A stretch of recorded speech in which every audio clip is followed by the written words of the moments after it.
Hello, നമുക്കിന്ന് വളരെ സിമ്പിളായൊരു ചെമ്മീൻ fried recipe നോക്കാം. ആദ്യം തന്നെ കഴുകി വൃത്തിയാക്കിയ ചെമ്മീനിലേക്ക് ഉപ്പും മഞ്ഞളും മുളകും ചേർത്ത് നന്നായി പുരട്ടി മാറ്റി വയ്ക്കാം.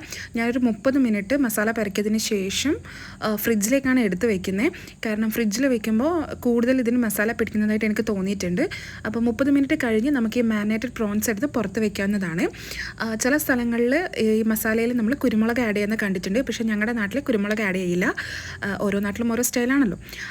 അപ്പോൾ അത്രയേ ഉള്ളൂ. ബാക്കി നമ്മൾ പാൻ വയ്ക്കാം. അതിലേക്ക് ആവശ്യത്തിന് വെളിച്ചെണ്ണ ഒഴിച്ച് കറിവേപ്പിലയാണ് ഫസ്റ്റ് ആഡ് ചെയ്യുന്നത്. ശേഷം അതിലേക്ക് നമ്മൾ മാരിനേറ്റ് ചെയ്ത് വെച്ച പ്രോൺസ് ഓരോന്നായി ഇട്ട് കൊടുക്കുക. ശ്രദ്ധിക്കേണ്ട ഒരു കാര്യം എന്താണെന്ന് വെച്ചാൽ ആദ്യത്തെ ഒരു 2 to 3 മിനിറ്റ്സ് നമ്മൾ ഫുൾ ഫ്ലെയിമിൽ വെച്ച് അതൊന്ന് നന്നായി വെന്തതിന് ശേഷം ഫ്ലെയിം ഒന്ന് കുറയ്ക്കുകയാണ് ചെയ്യുന്നത്. പിന്നെ തിരിച്ചും മറിച്ചും ഇട്ട് 2 സൈഡും നന്നായി മുരിഞ്ഞതിന് ശേഷം നമ്മളത് കോരിയെടുക്കുകയാണ് ചെയ്യേണ്ടത്.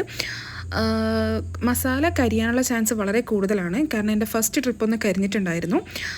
സെക്കൻഡ് ട്രിപ്പ് ഞാൻ ഇട്ടപ്പോൾ അത്യാവശ്യം നന്നായിട്ട് എനിക്ക് കിട്ടിയിട്ടുണ്ടായിരുന്നു. അപ്പോൾ നിങ്ങളത് ശ്രദ്ധിക്കണം. തീ ആദ്യം ഒരു 2 to 3 മിനിറ്റ്സ് ഫുൾ ഫ്ലെയിമിലും പിന്നീട് കുറയ്ക്കുകയാണ് വേണ്ടത്. അപ്പോൾ പുതിയൊരു വീഡിയോയുമായി വീണ്ടും കാണാം. അപ്പോൾ ഓക്കെ, ബൈ.